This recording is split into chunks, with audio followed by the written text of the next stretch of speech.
quelques erreurs en SEO qui sont si problématiques et handicapantes qu'elles peuvent t'empêcher d'atteindre les premiers résultats de Google, quels que soient les efforts que tu fais. Tu peux avoir le meilleur contenu, tu peux avoir le plus de liens, le plus de bons liens, tu peux y mettre énormément d'énergie, un maillage interne parfait. Si tu fais ces erreurs, c'est le pire moyen d'arriver à te positionner en premier résultat de Google. C'est un peu comme si tu essaies de remonter une rivière et que tu nages à contre-courant. Alors oui, c'est possible, mais ça va te prendre énormément d'énergie si toutefois tu y arrives. Dans cette vidéo, comme sur cette chaîne, on parle de SEO. Pense à t'abonner à cette chaîne et à t'inscrire sur le lien que je mettrai en dessous à la newsletter pour recevoir les synthèses des points importants des experts SEO que j'interviewe sur l'autre type de vidéo que je fais sur cette chaîne. Et pour rentrer dans l'erreur, et cette erreur de faire énormément d'efforts en allant contre le sens du courant, c'est exactement la même chose sur Google. Sur Google, il va choisir le type de page qu'il va positionner sur les différentes requêtes que tu peux aller chercher. Il va y avoir des requêtes où c'est globalement des pages produits, il va y avoir des requêtes où c'est des pages catégories, des pages collections où tu vas avoir plusieurs produits, donc dans produits e-commerce. Il va y avoir des requêtes qui vont être plus informationnelles, où on va avoir des articles de blog, on va avoir des pages catégories de blog, on va avoir des pages de type plus copyrighté, avec potentiellement la présentation de services, on va avoir des pages qui sont potentiellement plus orientés interaction avec des outils. Bref, il y a des types de pages qui vont répondre à des besoins et des intentions d'utilisateurs. Et pour chaque requête que tu vas vouloir aller cibler, donc sur lesquelles tu vas essayer de positionner ton contenu, il faut impérativement comprendre ce que Google attend. Sinon, c'est absolument impossible d'arriver à atteindre des bons résultats parce que Google voudra juste pas présenter ta page. T'as beau avoir le meilleur contenu, le plus de liens, si ta page produit est une page produit et non pas une page catégorie et que Google veut une page catégorie, c'est impossible. Ou en tout cas, très très difficile. Ou en tout cas, beaucoup plus difficile que si tu jouais le jeu et que tu avais une page catégorie pour atteindre la première page de Google ou les meilleurs résultats de Google. Et je mettrai le choix du type de page dans la catégorie de l'intention de recherche. L'intention de recherche, j'ai déjà fait une vidéo sur cette chaîne que je mettrai en info et que je mettrai aussi en description de la vidéo. C'est l'objectif et les questions que l'utilisateur va vouloir se poser.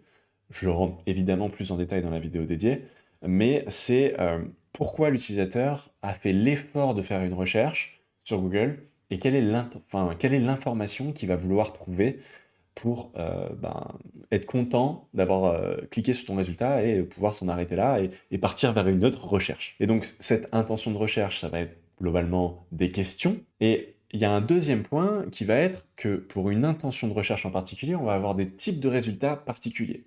Et c'est pour ça que avoir le bon type de page, le bon type de structuration de la page et donc d'organisation des résultats va être essentiel pour justement mettre toutes ses chances de son côté pour arriver à atteindre les bons résultats de recherche. Et je t'ai déjà donné quelques exemples juste avant, mais je te propose que justement cette vidéo soit interactive et qu'on regarde quels sont les différents types de résultats qu'on peut avoir et surtout comment on peut faire pour facilement et rapidement être sûr d'aller dans la bonne direction et donc d'avoir un résultat, en fait de construire un contenu qui va être parfaitement adapté à ce que Google a envie de montrer, à la fois dans sa structuration et à la fois dans le type, dans la typologie, dans la catégorie de contenu qu'on va créer. Alors, premier exemple, on va s'intéresser à la recherche cravate rouge. J'ai tapé cravate rouge sur Google et j'arrive sur ces résultats-là. Donc on voit qu'on a déjà quelque chose qui ressemblerait à une catégorie de résultats de recherche. C'est manifestement une marque, différentes images qui peuvent nous donner une cravate rouge, et là, les résultats de recherche, donc cette marque-là qui a une collection, donc on le voit dans le titre, si je clique dessus, j'ai bien l'exemple de ce qu'est une collection de produits, hein. C'est un ensemble de produits qui vont m'amener sur des pages produits. Si je regarde ici, c'est aussi une catégorie, tant que ça charge, on va en ouvrir un autre. Donc là, Amazon, on va avoir une catégorie, ici pareil, on va avoir une catégorie, pareil ici. Donc là, j'ai bien une page catégorie. Ici aussi, j'ai une page catégorie. Ici aussi, j'ai une page catégorie. Et si je clique dessus, je peux effectivement aller sur une page produit qui me permettra d'acheter le produit. Mais c'est pas ces pages produits, c'est pas cette page avec la cravate en satin petit pois rouge qui va se positionner, mais bien la page collection. Et donc, en fait, avant de pouvoir savoir quel contenu je vais faire, c'est super important de définir quel type de recherche quel type de résultat de recherche je vais avoir, et donc d'y coller. Et en fait, si j'utilise donc Serpentix, je peux avoir énormément d'informations sur comment créer le contenu optimal. Et si je vais dans l'onglet intention de recherche, je peux lui demander de m'identifier les intentions. Il va me trouver, donc là, les intentions importantes, c'est trouver une cravate rouge à acheter, obtenir des informations sur les cravates rouges et comparer les cravates rouges. On voit que les différents concurrents répondent à des intentions différentes.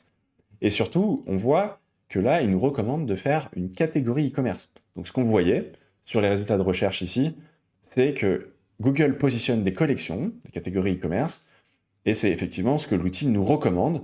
Donc même sans aller sur les résultats de recherche, je peux avoir accès au plan parfait, je peux avoir accès à la catégorie de pages que je vais devoir créer. Donc ça veut dire que sur mon WooCommerce, sur mon Shopify, dans ce cas-là, il va falloir que je crée une catégorie dans laquelle je mettrai mes produits qui seront des cravates rouges. Et pour aller creuser le sujet, je vois qu'il m'a effectivement bien classé tous les résultats en catégorie e-commerce. Ce qui fait que derrière, si tous les résultats sont des catégories, sont des collections de produits, en fait, il faut que je crée une collection de produits. Si je décide de créer un produit en tant que tel et que donc j'ai un monoproduit et je veux me positionner sur une cravate rouge, ça va être beaucoup plus compliqué. Et d'ailleurs, on le voit ici, Cravate Shop, ce résultat-là, la cravate rouge, n'apparaît pas, donc elle apparaît en résultat enrichi à droite, mais c'est un problème parce que c'est leur marque et elle apparaît pas, elle apparaît en fin de page et on voit que c'est la home. Et donc ça, c'est compliqué pour arriver à se positionner sur cette requête si on n'est pas une catégorie. Si on prend une deuxième requête qui va être vidéo nœud de cravate, pour rester dans cette thématique pour l'instant, on voit que premier résultat, deuxième résultat, résultat enrichi, on est aussi sur des vidéos. En fait, on a des vidéos, c'est dans le titre, mais si concrètement je vise à faire une page qui veut se positionner sur cette requête, et peut-être que si je tape nœud de cravate, je vais avoir la même chose, et je vais avoir énormément de mal à me positionner si je le décris potentiellement en mode wiki avec du descriptif et des images.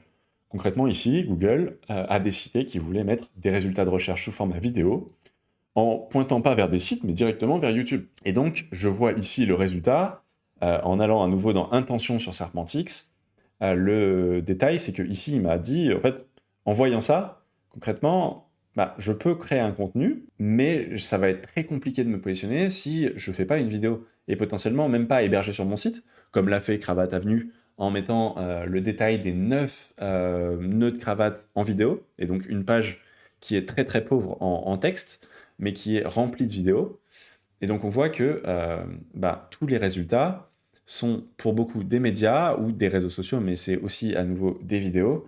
Et là, c'est un article de blog, certes, mais rempli de vidéos, et donc il nous conseille de faire plutôt un média, donc une vidéo. Si vous voulez vous positionner sur notre cravate, faites une vidéo.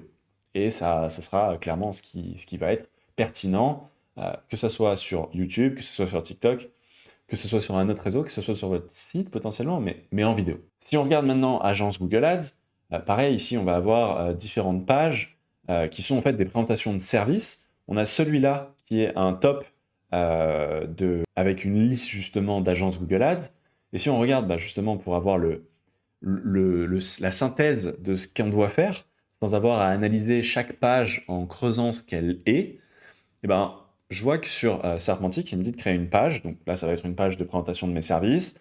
Si je veux mettre en avant sur l'agence Google Ads, on voit que toutes les pages, sauf celle qu'on avait vue tout à l'heure, qui est la synthèse des différentes agences qui sont recommandées pour ce résultat-là, donc un top 10 peut-être des résultats, ça va être globalement Google attend une page de présentation de ses services d'agence Google Ads. Et si on fait autre chose que ça, peut-être une vidéo, c'est peut-être une bonne idée, mais attention, parce que c'est pas ce que Google va attendre.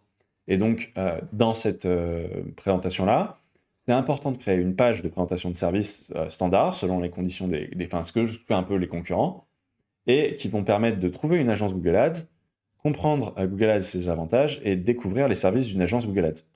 Et on voit que les résultats bien positionnés en page 1 répondent bien à ces 3 intentions. Et je peux avoir un peu plus de détails si je veux aller creuser. Mais donc, ça va être une page service qui va être adapté pour me positionner sur ce mot-clé-là. Si maintenant je cherche des conseils de fitness pour débutants, pareil, je fais la recherche sur Google. En quelques points, je vois que ça semble être effectivement des articles de blog. Et si je veux avoir les réponses facilement, je lui demande les intentions. Là, j'ai fait le plan parfait. Je vois que ça va sûrement bien correspondre aux intentions, mais surtout, là, c'est particulièrement adapté de faire un article de blog parce que les résultats sont des articles de blog. Et donc, Google veut des articles de blog, même sur des gros sites, hein. Le site de Decathlon, ça va être un article qui explique comment débuter. Et donc, vu que Google positionne des articles de blog, je fais un article de blog, je réponds à ces intentions-là, et ça va me permettre d'avoir les résultats. Là, j'ai généré le plan optimal qui, du coup, me donne une structure de contenu qui répond aux différentes intentions. Je fais un contenu optimisé, je le mets sur mon blog en tant qu'article, pas en page catégorie, mais en tant qu'article. Et derrière, je fais mon bon maillage interne et j'ai tous les bons signaux pour avoir un contenu optimal pour mes lecteurs, parce que c'est ce qu'ils vont avoir envie de chercher, parce que Google montre ce que les utilisateurs cherchent, et pour Google, pour me positionner. Et dernier exemple que je voulais te montrer, c'est calculateur de prêt immobilier gratuit, c'est une requête, où ce que je vais voir, c'est qu'il y a, c'est dans le titre, mais je vois qu'il y a toujours ce terme de calculer. Et en fait, si je fais cette recherche ici, pour avoir la synthèse des résultats, je vois qu'il y a pas mal d'attentes, en fait, de sous-entendus en termes d'intention sur cette requête-là. Mais si je fais juste du contenu qui répond à ces intentions-là, en termes linguistiques, que ce soit une vidéo, que ce soit plein de choses, ça ne va pas suffire parce que Google attend un outil, c'est-à-dire un résultat sur lequel je vais pouvoir interagir et avoir un résultat. Et on le voyait bien, hein. Ici, si je fais par exemple donc, service public, le premier, j'ai accès au simulateur qui va me permettre de simuler les résultats de mon crédit. Pareil pour meilleur taux, pareil pour tous ces éléments-là. Et en fait, ils vont me donner accès à un simulateur, à un calculateur qui va me permettre, avec du contenu justement que je vais pouvoir optimiser pour aller améliorer la sémantique de mon contenu et répondre parfaitement, expliquer le simulateur potentiellement et répondre aux questions que les utilisateurs pourraient avoir de façon connexe, va me permettre d'arriver dans les top résultats. Si j'ai pas un outil, un calculateur pour cette requête, c'est cuit. C'est ce petit élément, choisir la bonne typologie de page que je vais créer, qui va faire une énorme différence. J'aurais beau créer le meilleur plan, répondre à toutes les intentions, avoir un contenu parfaitement optimisé, si je me bats contre le courant, si j'ai créé une page qui ne correspond pas à ce que Google veut présenter, ça va être très très compliqué de me positionner. C'est pas impossible, on peut voir parfois que des typologies de pages différentes se positionnent, mais peut-être qu'au lieu d'aller essayer d'envisager la première place, un maximum, avec une page produit, je pourrais aller envisager la 5e place. Et dans ce cas-là, c'est dommage de mettre autant d'efforts, de ressources et d'énergie pour créer ce contenu-là, pour développer le SEO de son site internet, si entre-temps on se tire une balle dans le pied en créant un article de blog alors qu'en fait Google veut des pages produits ou bien sûr n'importe quel autre type de page. Pour pouvoir faire ça, je t'ai montré 2 façons de faire, donc soit directement sur Google, avec justement une analyse de chacun des résultats pour que tu puisses savoir quels sont les différents éléments qui vont constituer les 10 premiers résultats de recherche et donc pouvoir t'en inspirer. Ou alors tu peux le faire simplement avec Serpentix. Dans l'onglet intention de recherche, il y a la réponse qui t'est donnée directement en te disant quel type de page il est recommandé de faire pour avoir toutes tes chances d'aller pouvoir envisager la première place de Google. Et ce qui tombe bien, c'est que c'est gratuit. Tu vas pouvoir optimiser un de tes contenus chaque mois gratuitement et je te mets le lien en description de la vidéo. Il suffit que tu t'inscrives et tu peux optimiser et avoir le résultat pour ton contenu dès 2 minutes, le temps de t'inscrire et de créer ton premier guide pour optimiser par rapport à un mot-clé que tu veux cibler avec ton site internet. Et toi, est-ce que c'est une erreur que tu as déjà fait? Est-ce que c'est quelque chose que tu savais? Dis-moi tout ça en commentaire. Pense à t'abonner à la chaîne parce que c'est clairement la chaîne que tu ne veux pas louper, que tu veux suivre pour pouvoir avoir des informations SEO à la fois sur ce type de vidéo et des interviews avec des experts SEO qui nous partagent des pépites à chaque fois. Donc abonne-toi, laisse ce que tu en penses en commentaire et je te dis à très vite.